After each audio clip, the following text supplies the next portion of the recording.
At my granddaughter's wedding, I noticed my name tag said, "The old lady who's paying for everything." I'm glad to have you here. Follow my story until the end and comment the city you're watching from so I can see how far my story has reached. I've always believed that family celebrations should be moments of joy. My granddaughter Emily Bennett's wedding was supposed to be one of those perfect days, the kind that warms your heart whenever you remember it. Instead, it became the day I discovered just how my family really saw me. The morning of the wedding, I spent extra time getting ready. At 66, I'm not vain, but I wanted to look my best. I chose a pale blue dress that Charles Bennett, my late husband, had always loved. Styled my silver hair carefully and even applied a touch of the perfume he'd given me for our last anniversary before cancer took him 4 years ago. "You look beautiful, Alice Bennett," I told my reflection, imagining Charles saying those words. I could almost hear his voice, feel his presence beside me. The ceremony at St. Andrew's Church was lovely. Emily looked radiant walking down the aisle, her face glowing with happiness. My son, David Bennett, beamed proudly as he escorted her, and even my daughter-in-law, Susan Bennett, seemed genuinely emotional. For those brief moments, everything felt right. It was at the reception where everything changed. I arrived at the grand ballroom of the Evergreen Grand Hotel, making my way to the check-in table, where guests were collecting their name tags and table assignments. The young woman at the table smiled as she rifled through the alphabetized cards. "Here you are, Mrs. Bennett," she said cheerfully, handing me my name tag. I glanced down, expecting to see Alice Bennett, grandmother of the bride. Instead, in elegant calligraphy were the words, "The old lady footing the bill, my gal." Hand froze midair. Surely this was a mistake. "Is something wrong?" the young woman asked, noticing my expression. I forced a smile. "There seems to be a mix-up with my name tag." She leaned over to look. Her eyes widened. "Oh, I'm so sorry. Let me check if there's another one." "It's fine," I said quickly, not wanting to cause a scene at Emily's wedding. "I'll speak with my family about it." I pinned the offensive tag to my dress and made my way into the ballroom, my cheeks burning with humiliation. Had Emily approved this David Susan, who thought this was appropriate, let alone funny? Throughout the cocktail hour, I tried to enjoy myself chatting with other guests who either didn't notice my name tag or were too polite to mention it. Then I overheard a conversation that made my blood run cold. "Did you see the grandmother's name tag?" someone whispered with a snicker. Susan said they thought it would be hilarious. Another voice replied, "Apparently, she's their walking checkbook." I moved away quickly, my hands shaking. Just then, David spotted me and waved me over to a group of well-dressed guests. "Mom?" he called, his voice carrying across the room. "Come meet the Millers. Dad used to golf with Frank." I approached reluctantly. Frank Miller looked vaguely familiar. One of Charles's business associates, perhaps.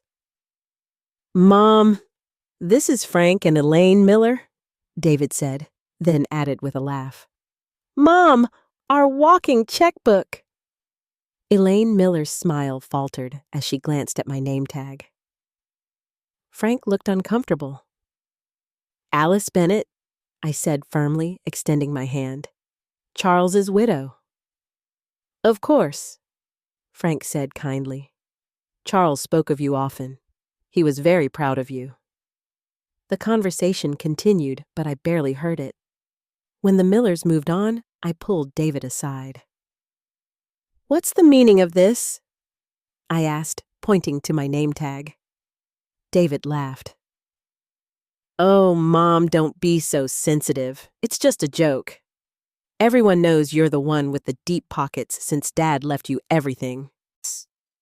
"It's humiliating," I said quietly. "Oh, please." He rolled his eyes. "Lighten up. It's a party." Before I could respond, Susan appeared elegant in her mother-of-the-bride dress. "There you are, Alice. Has David been introducing you around? We want everyone to know who's responsible for this gorgeous wedding." She winked, and they both laughed. I excused myself and headed for the restroom, needing a moment alone. As I dabbed at my eyes with a tissue, the door opened and an older gentleman in a well-tailored suit entered, then backed out, apologizing. "Mrs. Bennett, Alice?" he called tentatively from outside. "It's Stephen Carter, Charles's attorney. Could I have a word?" I composed myself and stepped out. Stephen had handled Charles's estate and had always been kind to me. I couldn't help but notice. He gestured vaguely toward my name tag. "And some of the comments," I sighed. "Apparently, it's just a joke." Stephen's expression darkened. "It's not funny." And Charles would have been furious. He hesitated, then lowered his voice. "There's something you should know. Something Charles insisted I not tell you, unless it became necessary." He reached into his inner jacket pocket and withdrew an envelope. "This is a codicil to Charles's will. He added it shortly before he passed." I opened it with trembling fingers and read. The legal language was complex, but the meaning was clear. Any descendant who publicly humiliated me would be disinherited from their share of Charles's fortune, a fortune much larger than even I had realized. I looked up at Stephen, stunned. Why wouldn't he tell me this? "He hoped it would never be needed," Stephen said quietly. "He wanted them to treat you right because they loved you, not because they feared losing their inheritance." I glanced back toward the ballroom where my family celebrated, unaware that their behavior had just cost them millions. "What do you want to do?" Stephen asked. I carefully folded the document and handed it back to him. "Nothing, not yet. I need to see just how far they'll go."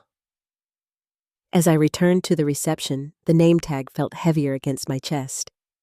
But now, instead of shame, I felt something different stirring inside me. A determination to finally see my family for who they truly were. The morning after Emily's wedding, I sat alone at my kitchen table, still in my bathrobe, staring at the offensive name tag I'd placed in front of me. The elegant calligraphy mocked me. The old lady footing the bill. I traced the letters with my fingertip, remembering how Charles would have reacted if he'd seen it. His temper was rare, but formidable when someone disrespected those he loved. "They've changed," I whispered to the empty room, as if Charles could hear me. Or maybe they were always this way, and we just didn't want to see it. I got up and moved to the living room, drawn to the large family portrait above the fireplace. It was taken 6 years ago, on our 45th anniversary. Charles sat in the center, still robust, despite the early signs of the illness that would later claim him.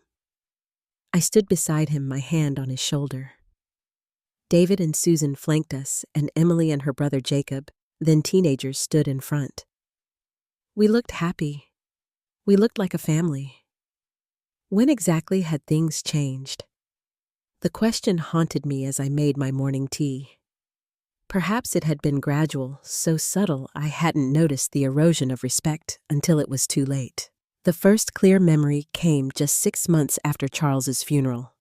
David and Susan had invited me to dinner, a rare occurrence even then. They'd been unusually attentive, asking about my well-being, reminiscing about Charles. Then over dessert, they'd broached the real purpose of the evening. "Mom," David had said, refilling my wine glass, "Susan and I have been thinking about remodeling our kitchen. Nothing fancy, just updating the appliances, new countertops, that sort of thing." "That sounds lovely," I'd replied, oblivious to what was coming. "The thing is," Susan continued smoothly, "with college tuition for the kids and everything else, we're a bit stretched right now." I remembered the pause, the expectant looks. "Are you asking me for money?" "Not asking," David had said quickly. "It's just that Dad left you quite comfortable, and we thought maybe you'd want to help out the family." I'd written them a check for $35,000 that evening. Looking back, that had been the beginning. Small requests became larger ones. A kitchen remodel became a full home renovation. Tuition assistance became luxury cars for both Emily and Jacob when they turned 18. Family vacations that I was invited to join and expected to fund. I opened the hallway closet and pulled out a box of financial records. Sitting on the floor like a schoolgirl, I began sorting through bank statements and canceled checks. The evidence of my financial support for David and Susan's lifestyle was overwhelming. Over 3 years, I had given them nearly $300,000. The phone rang, interrupting my tally. It was Susan. "Alice, are you home? I've been calling your cell phone." I hadn't even noticed my cell phone was still in my evening purse. "Yes, I'm home. Is everything all right?" "Everything's fine. David and I just wanted to thank you for everything yesterday. Wasn't the wedding beautiful?" "Yes, it was lovely," I said. "Emily and Ryan are so grateful for your generosity. They couldn't have had such a wonderful wedding without you." I closed my eyes, remembering the $50,000 check I'd written for the venue and catering. I was happy to help. "Actually, that's partly why I'm calling," Susan continued, her voice taking on that syrupy quality I'd come to recognize.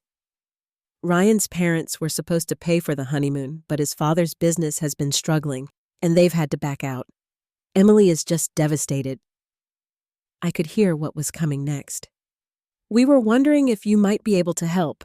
They've got their hearts set on 12 days in Maui. David and I would contribute. Of course, with everything we spent on the wedding." Everything they spent. I had covered almost all of it. "I'll think about it," I said, surprising both of us with my non-committal response. There was a pause.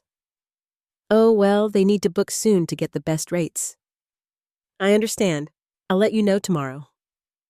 After hanging up, I returned to my financial archaeology. Charles had always warned me about David's relationship with money. "He sees it as the solution to everything," he told me once, "but money without values just creates more problems." I hadn't understood then, or perhaps I hadn't wanted to understand. A knock at the door startled me. Through the peephole, I saw Jacob, my grandson, shifting nervously on the porch. I quickly gathered up the scattered financial papers and stashed them back in the closet before opening the door. "Grandma," he said, stepping forward to hug me. At 22, he was tall like his grandfather, with the same kind eyes. "Are you okay? I've been texting you." "I'm fine, sweetheart. Just a bit tired after yesterday. Come in." He followed me to the kitchen, where I put on the kettle for fresh tea. Jacob had always been different from the rest of them, more thoughtful, less fixated on appearances and status. "I wanted to apologize for yesterday," he said, sitting at the table. "The name tag, the way everyone was talking, it wasn't right." I felt a lump form in my throat. "You noticed?" "Of course I noticed. So did a lot of people." He looked down, embarrassed. "I should have said something." I patted his hand. "It's not your responsibility to correct your parents, but it is my responsibility to stand up for what's right." He looked at me directly. "Dad and Mom, they've changed since Grandpa died. Or maybe I just didn't see it before. All they talk about is money. Your money specifically." "What do you mean?" Jacob hesitated. "Last week I overheard them discussing your house. Dad said something about how it's too big for one person and how they could help you downsize." The kettle whistled, giving me a moment to absorb this information. As I poured the hot water over the tea bags, I thought about Stephen Carter and the codicil to Charles's will. I thought about the name tag, the constant requests for money, and now this apparent plan to move me out of my home. "Grandma," Jacob's voice brought me back to the present. "Are you sure you're okay?" I set the teapot on the table and sat down across from him. "I'm better than okay, Jacob. I think I'm finally seeing things clearly for the first time in years." "What do you mean?" I smiled, making a decision. "Just that it's time for some changes around here." As we sipped our tea, I found myself studying my grandson's face, wondering if he was truly different from his parents, or if the seeds of entitlement were merely dormant waiting for the right conditions to sprout. For the first time since Charles died, I felt a cold clarity replace my grief and loneliness. I wouldn't be making any hasty decisions, but I would be watching, and waiting to see who in my family truly deserved the legacy Charles had left. 4 days after the wedding, David and Susan organized a post-wedding brunch at their country club. I deliberated whether to attend, but curiosity won out. I wanted to see if the name tag incident had been an anomaly or part of a pattern. I arrived at the Maplewood Country Club dressed in a simple but elegant cream pantsuit that Charles had always said made me look regal. As I entered the private dining room, I noticed several guests from the wedding, including Emily and her new husband Ryan Jacob, and various relatives and friends. "Mom, over here," David called, waving me toward the head table. Susan, resplendent in a designer dress that probably cost more than most people's monthly salary, gave me an air kiss. "Margaret, you look nice," she said, her tone suggesting mild surprise. "We saved you a seat right here." I settled into the chair, noting that I'd been placed next to Ryan's parents, whom I barely knew, rather than near my grandchildren. The brunch proceeded pleasantly enough until Susan clinked her glass for attention. "We want to thank everyone for coming today and for helping make Emily and Ryan's wedding so special," she began. "And of course, a special thank you to Grandma Margaret, who has been so incredibly generous." All eyes turned to me. In fact, Susan continued her smile, not quite reaching her eyes.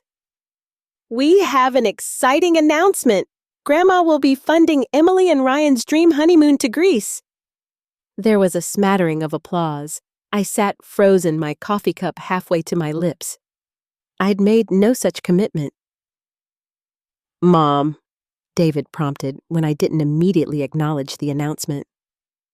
I carefully set my cup down. "This is the first I'm hearing of it," I said, keeping my voice level. An awkward silence fell over the table. Emily looked confused, then embarrassed.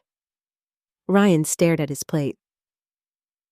"Well, we discussed it yesterday," Susan said with a brittle laugh. "Remember, you said you'd think about it?" "Yes, I did say that, and I'm still thinking." David leaned over, speaking in a stage whisper clearly meant to be heard. "Mom, don't make a scene. We've already told them they can book the trip." I felt something inside me snap. A thread that had been stretched too far for too long. "I don't recall agreeing to pay for a honeymoon to Greece," I said loud enough for everyone to hear. In fact, I believe Ryan's parents were originally planning to cover this expense. Ryan's father shifted uncomfortably. "There were some business setbacks," he muttered. "I understand," I said kindly. "These things happen, but I think it's inappropriate to publicly volunteer someone else's money without their agreement, don't you?" The table fell silent. Susan's face flushed red. "Perhaps Emily and Ryan might consider a more modest honeymoon," I suggested. "One within their means." "Their means?" Susan hissed. "What about your means? Everyone knows Charles left you more than comfortable." Something in her tone, the entitlement, the resentment, made my decision clear. "My financial situation is not up for public discussion," I said firmly. "And neither are my spending choices." David grabbed my arm, his fingers digging in painfully. "Mom, stop it! You're embarrassing us!" I pulled my arm away. "No, David, you've embarrassed yourselves." I stood up, smoothing my jacket. "Emily, Ryan, I wish you both every happiness. I'd be happy to contribute to a reasonable honeymoon, but I'll discuss that with you privately." As I turned to leave, Jacob stood up as well. "I'll walk you out, Grandma." In the lobby, away from prying eyes, I finally let my composure slip. My hands trembled as I fumbled for my car keys. "Are you okay to drive?" Jacob asked gently. I nodded, taking a deep breath. "I'm fine, just a bit shaken." "You should be proud of yourself. That took courage." I looked at my grandson, really looked at him. In that moment, He reminded me so much of Charles, it made my heart ache. "Would you like to come over for dinner tonight?" I asked impulsively. Jacob smiled. "I'd like that." Later that evening, as we sat in my kitchen sharing a simple meal of roast chicken, I found myself confiding in Jacob about his parents' behavior over the past 3 years, the constant financial demands, the gradual erosion of respect. "I'm not surprised," he said sadly. "I've watched it happening. After Grandpa died, it was like they saw you as, I don't know." "An ATM?" I supplied. He nodded. "And it's getting worse. Last week I overheard them talking about your house again." "What did they say?" Jacob hesitated. "They were discussing how to convince you to move into Greenwood Manor, the retirement home." I was stunned. My house was my sanctuary, filled with memories of the life Charles and I had built together. "Dad said it would be better for everyone if you downsized. He mentioned something about the real estate market being hot and how they could help you maximize your investment." I felt sick. They weren't just after my money. They wanted my home too. "Jacob, there's something I need to tell you," I said, deciding to trust him with the truth about Charles's codicil. But before I could continue, the doorbell rang. Through the window, I saw David's car in the driveway. "It's your father," I said. Jacob's expression hardened. "You don't have to answer it." But I was done hiding. "No, I think it's time we cleared the air." I opened the door to find David standing there, his face flushed with anger. "What the hell was that performance at brunch?" he demanded, pushing past me into the hallway. Then he spotted Jacob. "What are you doing here?" "Having dinner with Grandma," Jacob replied calmly. "Something the rest of you might try sometime, without asking for money." David's face darkened. "Stay out of this, Jacob. This is between your mother and me." "No," I said firmly. "If we're going to have this conversation, Jacob stays. I'm tired of the private manipulations, David. Let's put everything on the table." And in that moment, looking at my son's angry face and my grandson's protective stance, I knew we had reached the breaking point. There would be no going back. "I've had enough of your attitude, Mom," David said. Pacing my living room like a caged animal. "First the scene at the brunch, and now I find you've been poisoning Jacob's mind against us." I sat calmly in Charles's old armchair, hands folded in my lap. Jacob stood by the fireplace, arms crossed, watching his father with a mixture of disappointment and resolve. "No one is poisoning anyone's mind," I replied evenly. "We're simply acknowledging what's been happening in this family since your father died." "And what exactly is that?" David demanded. "You and Susan have been treating Grandma like a bank, not a person," Jacob said before I could answer. "The name tag at the wedding, volunteering her to pay for Emily's honeymoon without asking first, talking about selling her house behind her back. You've been spying on us." David's face flushed darker. "I've been paying attention," Jacob countered. "Something you might try sometime?" David turned to me, his expression shifting to the conciliatory tone he always used when he wanted something. "Mom, you're misunderstanding everything. We're just trying to help you manage your finances wisely. You're not getting any younger." "And I'm 65. David, not 95? I interrupted. "My mind is perfectly sharp, and I'm more than capable of managing my own affairs." "But Dad left you so much." "Stop." I held up my hand. "Charles left me exactly what he intended to leave me. His estate is not a family piggy bank." David's false smile vanished. "So, what are you saying? You're cutting us off because Susan made one stupid joke with a name tag?" "I'm saying that from now on, I'll be making my own decisions about my money and my home. If Emily and Ryan want a honeymoon in Greece, they can save for it like most young couples do. If you and Susan want a bigger house, you can work for it." David stared at me as if I'd suddenly started speaking a foreign language. Then he turned to Jacob. I want to speak to my mother alone. I'm staying, Jacob said firmly. This is family business. Exactly, I replied. And I'm family. Something shifted in David's expression, a calculation, a reassessment. He'd always been able to manipulate me when we were alone, playing on my emotions, my grief for Charles, my desire to keep the peace. But with Jacob present, those tactics wouldn't work. Fine, he snapped, heading for the door. But this isn't over, Mom. Not by a long shot. After he left, Jacob let out a long breath. I'm sorry, Grandma. For what, sweetheart? You've done nothing wrong. For not standing up sooner. For letting them treat you this way. I rose and hugged him tightly. You're standing up now. That's what matters. After Jacob left, I sat in the quiet of my home, thinking about Charles, about the codicil to his will, about the family we'd raised together. Had we gone wrong somewhere with David, or had he always had this streak of entitlement that we'd failed to see? More importantly, what was I going to do now? The answer came slowly, taking shape in my mind, like a photograph developing. Instead of confronting David and Susan directly with the codicil, which would only make them change their behavior out of fear, rather than respect, I would simply let them continue showing their true colors. Meanwhile, I would quietly reclaim my life and my independence. The next morning, I called Martin Reynolds. Margaret, he answered warmly. I've been hoping to hear from you after the wedding. Yes, that's partly why I'm calling. I explained what had happened at the brunch and David's visit afterward. I need to understand exactly what Charles left in his will, Martin.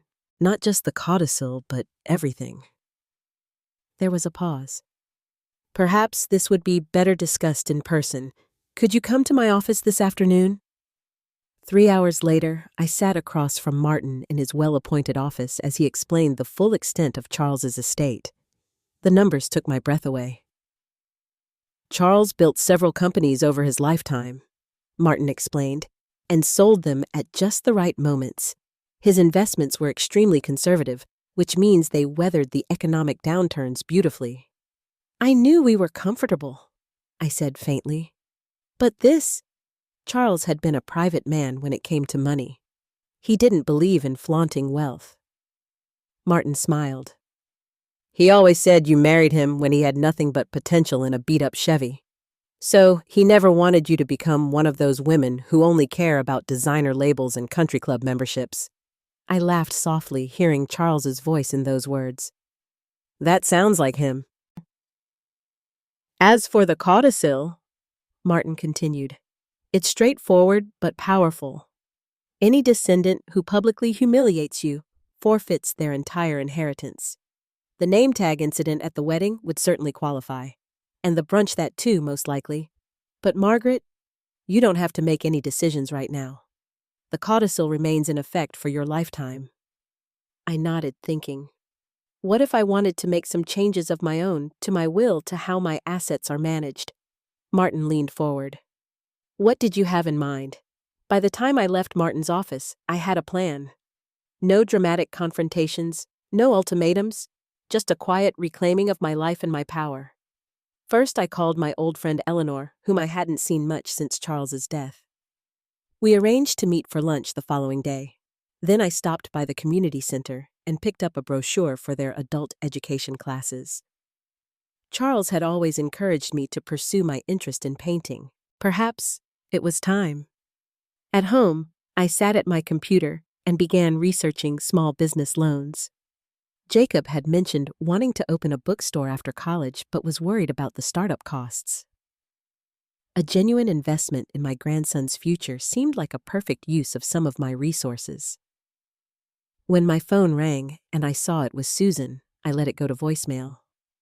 The old Margaret would have answered immediately anxious about what emergency or demand might be coming, but that Margaret was fading away, replaced by a woman who was finally recognizing her own worth.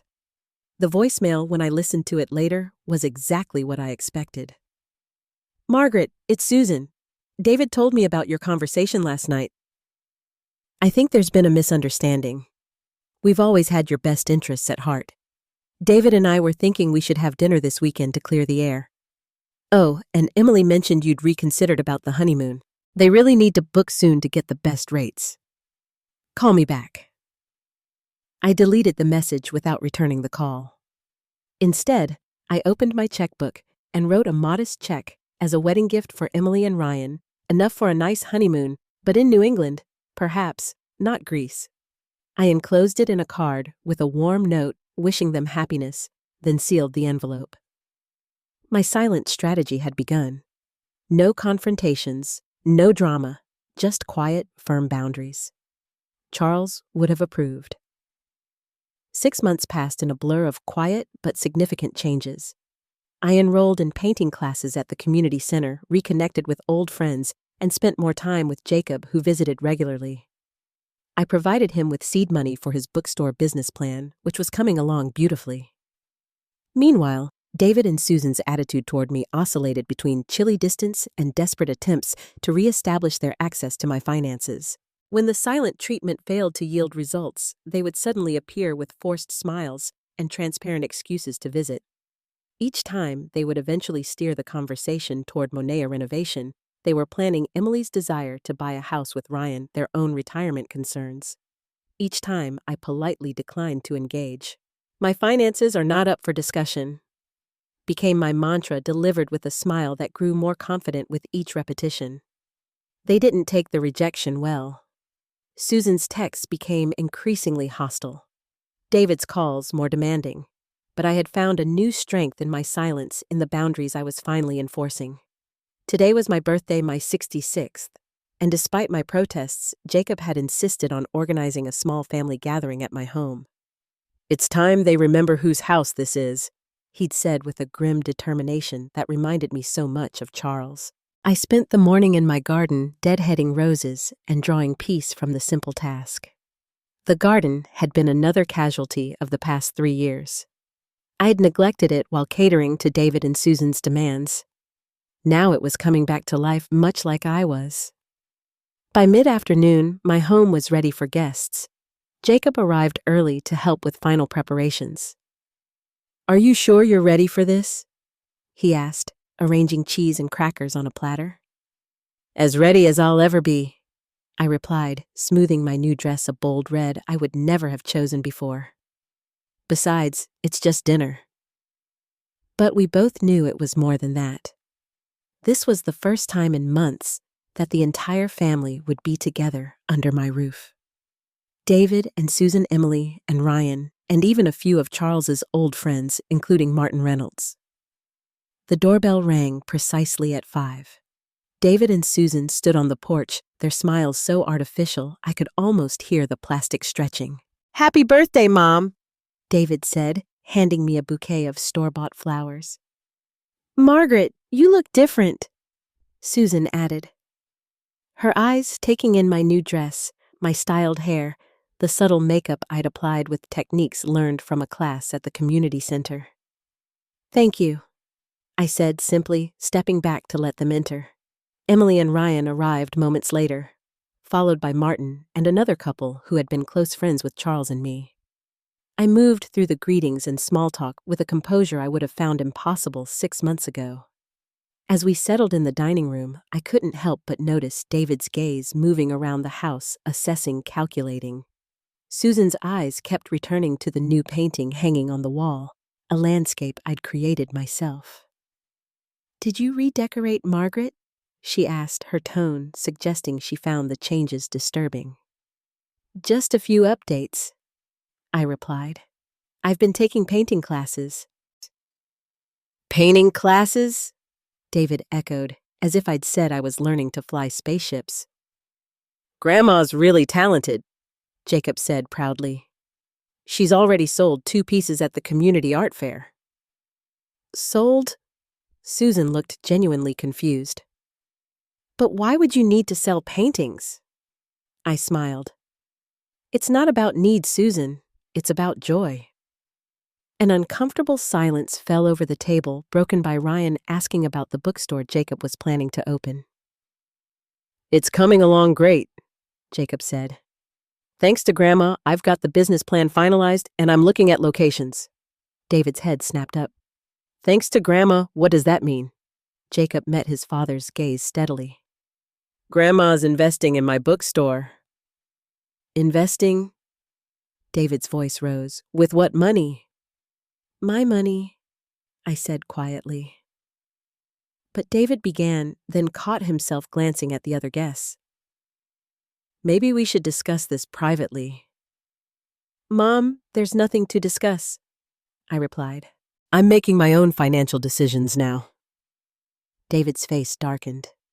He looked like he wanted to say more, but Emily interrupted with a story about their honeymoon to Cape Cod, the destination they'd chosen after receiving my modest gift. The conversation shifted, tension temporarily diffused. After dinner, as we moved to the living room for coffee and dessert, Susan cornered me in the kitchen. Margaret, what's going on with you? She demanded in a harsh whisper. First you refused to help with the honeymoon. Then we hear nothing from you for months, and now you're throwing money at Jacob's pipe dream. It's not a pipe dream, I replied calmly. It's a solid business plan. Don't be naive. Bookstores aren't profitable anymore. He's using you. No, Susan. I'm supporting my grandson's ambition. There's a difference. Her eyes narrowed. David and I have been talking. We think it's time you consider moving somewhere more manageable. Greenwood Manor has lovely apartments, and the money from selling this house could help all of us. So there it was, the plan Jacob had overheard now brought into the open. This house isn't for sale, I said firmly, and my living arrangements aren't up for family discussion. Before she could respond, David appeared in the doorway. Everything okay in here? Just wonderful, I said, picking up the cake I'd baked that morning. Shall we have dessert? In the living room. David cleared his throat as I began cutting the cake. Before we move on, Mom, there's something Susan and I want to discuss with everyone. My hand stilled on the cake knife. This wasn't part of the evening I had planned. We've been concerned about Mom's decision-making lately, David announced to the room.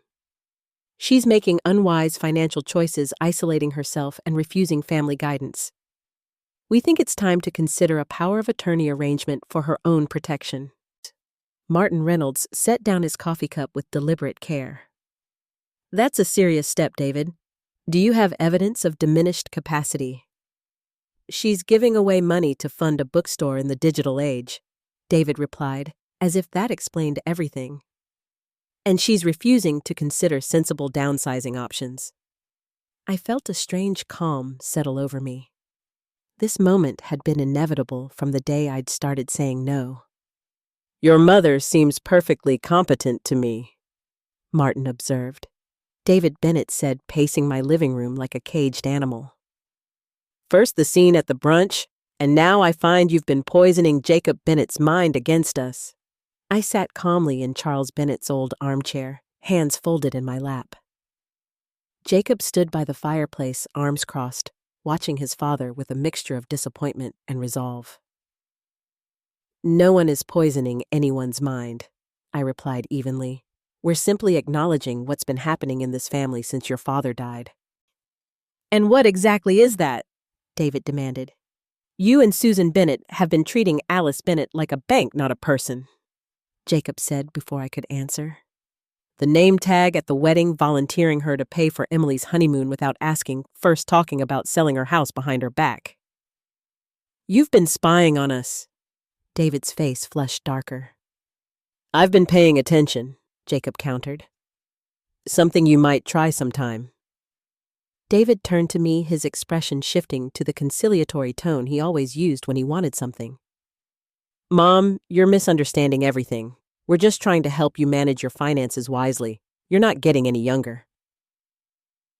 And I'm 66. David, not 95, I interrupted. My mind is perfectly sharp, and I'm more than capable of managing my own affairs. But Dad left you so much. Stop! I held up my hand. Charles left me exactly what he intended to leave me. His estate is not a family piggy bank. David's false smile vanished. So what are you saying? You're cutting us off because Susan made one stupid joke with a name tag. I'm saying that from now on, I'll be making my own decisions about my money and my home. If Emily and Ryan want a honeymoon in Maui, they can save for it like most young couples do. If you and Susan want a bigger house, you can work for it. David stared at me as if I'd suddenly started speaking a foreign language. Then he turned to Jacob. I want to speak to my mother alone. I'm staying, Jacob said firmly. This is family business. Exactly, I replied. And I'm family. Something shifted in David's expression, a calculation, a reassessment. He'd always been able to manipulate me when we were alone, playing on my emotions, my grief for Charles, my desire to keep the peace. But with Jacob present, those tactics wouldn't work. Fine, he snapped, heading for the door. But this isn't over, Mom. Not by a long shot. After he left, Jacob let out a long breath. I'm sorry, Grandma. For what, sweetheart? You've done nothing wrong. For not standing up sooner. For letting them treat you this way. I rose and hugged him tightly. You're standing up now. That's what matters. After Jacob left, I sat in the quiet of my home thinking about Charles, about the codicil to his will, about the family we'd raised together. But our inheritance, Susan whispered. Is forfeit, Martin confirmed. All of it, Emily asked, her voice small. Martin nodded. I'm afraid so. The codicil is quite clear. This isn't fair, David suddenly shouted, slamming his fist on the table. She tricked us. She let us believe the money was just sitting there waiting to be used. No, David, I said quietly. I never promised you anything. You assumed you took, you demanded, but you never once asked what I needed or wanted. What about Emily and Ryan? Susan asked desperately. They haven't done anything wrong. Martin consulted his notes. Emily was present at several incidents but didn't actively participate in the humiliation. However, she also never spoke up to defend Margaret. Emily's eyes filled with tears. I'm sorry, Grandma. I should have said something at the wedding about the name tag. I reached across the table and took her hand. We all make mistakes, sweetheart. The question is, what we learn from them. So, what happens now? Ryan asked, putting his arm around Emily. Now, Martin said, according to the terms of the codicil, David and Susan's share of Charles's estate is redistributed. To whom? David demanded. Half goes to Margaret outright, Martin explained.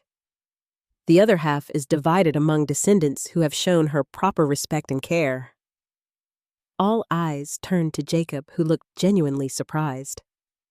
I didn't know, he said quickly. I swear, Grandma, I had no idea about any of this.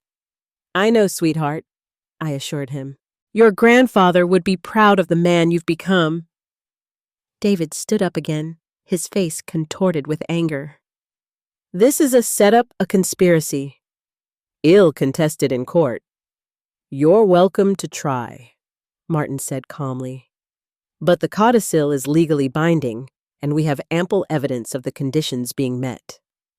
Margaret, Susan began, her voice suddenly honeyed. Surely we can work this out as a family. We never meant... Save it, Susan, I cut in. It's too late for that. So that's it, David demanded. After everything we've done for you, you're just cutting us off. No, David, I said, standing to face my son directly. After everything I've done for you, I'm finally standing up for myself. There's a difference. The gathering ended shortly after. Emily and Ryan left with awkward apologies and promises to call soon. David and Susan stormed out without another word. Martin and the other guests made tactful exits, leaving just Jacob and me in the sudden quiet of my home. Are you okay? He asked, helping me clear the barely touched dessert plates. I'm better than okay, I replied, surprised to find it was true. I feel free. 1 year later, I stood in the doorway of Chapter 1, the bookstore Jacob had finally opened in a charming converted Victorian house downtown. The morning sunlight streamed through the tall windows, illuminating shelves of carefully curated books and comfortable reading nooks. A coffee counter, staffed by Jacob's girlfriend Emma, served locally roasted beans and homemade pastries.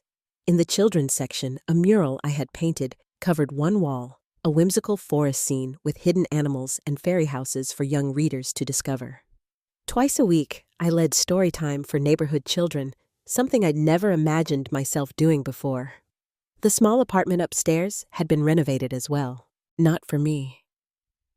I still loved my home with its memories of Charles.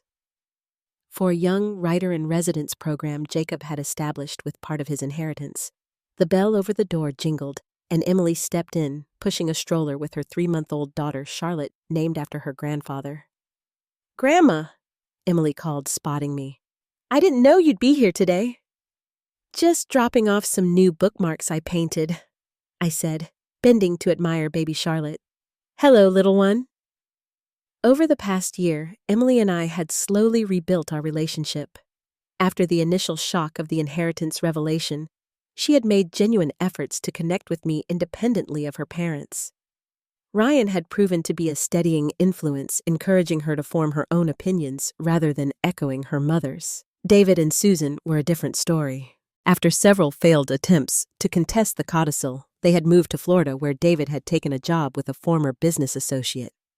Our communication was limited to terse Christmas cards and occasional updates through Emily. "Have you heard from your parents lately?" I asked as Emily settled at a small table with the baby. "Mom called last week," she said with a sigh. "Same conversation as always. Complaints about Dad's job, the house they had to settle for, how unfair everything is." "I'm sorry." "Don't be," Emily said firmly. "They made their choices. I've made mine." Emma brought over coffee and fresh scones, cooing over the baby before returning to the counter. Jacob emerged from the back room with a stack of new arrivals, his face lighting up when he saw us. Perfect timing, he said, joining us at the table. I wanted to run something by you both. He explained his idea for expanding the store's community programs, including literacy tutoring for adults and writing workshops for teens. "It would mean reinvesting some of the profits," he added, "but I think it's worth it." "I think it's wonderful," I said, feeling a surge of pride. As they discussed the details, I gazed around the sunlit bookstore, this beautiful space that represented not just Jacob's dream, but a new chapter for all of us. In the year since the revelation, I had discovered parts of myself that had been dormant for too long.